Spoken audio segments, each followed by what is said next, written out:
As many of you know, Snow White and the Huntsman director Rupert Sanders is developing a live-action movie for Ghost in the Shell, and it seems he may have found his lead.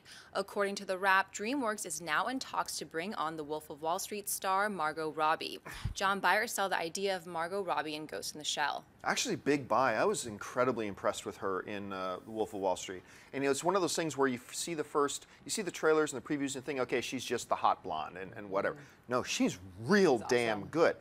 My one hesitation has been and always will be, I don't know that if fans of the original are going to be happy with it, because even the diehardest of fans of Ghost in the Shell are going to admit this is a real tricky property to just take and translate into a live-action North American audience. It's real tough. So they're going to have to make some, you know, some changes, some adaptations, change things here and there, maybe significant ones, I don't know, to make it playable, to make it workable on a live-action screen. And I don't know if that's going to endear itself to the original's fans. I don't know if it's going to tick off the original fans. I don't even know if they care if they tick off the original fans, since they are such a small segment. But look, if you're going to do the movie and you need to get a lead, she's a pretty damn good choice in my opinion. For me, it's a buy. Yeah, I'm going to buy Margot Robbie, but I'm going to sell the remake for the same reasons that you outlined. I was a fan of this movie growing up. I watched Ghost in the Shell. I watched Akira. I watched a lot of these. What they were called Japanime. 95? Is that what 95. Yeah. 95? And I just feel like this is a really tricky movie to remake, to your point, and I don't know that Rupert Sanders is the guy, because I wasn't a huge fan of Snow White and the Huntsman. It was visually very beautiful, but the thing I love about Ghost in the Shell is that it's visually beautiful and it drives home some really deep philosophical ideas about society and man, and there's a lot of existential questions that are asked in this film, and I just don't know that Rupert Sanders is the guy. I'm not saying he isn't, and if he is the guy and he does a great job, then I'll be thrilled.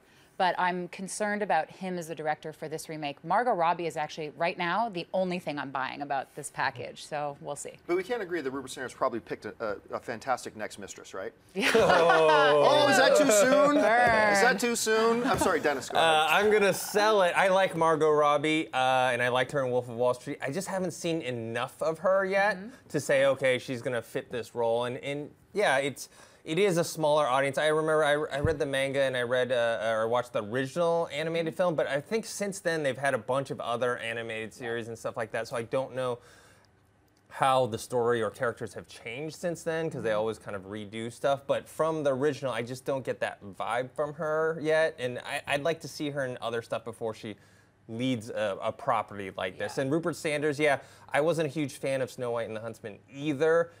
I agree, visually it looked great, but I'm still willing to give him another chance to see if maybe he can pull it off with something like this.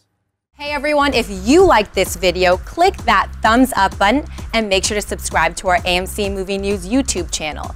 It's free and helps you stay up to date with all the latest movie news, as well as our daily AMC movie talk show.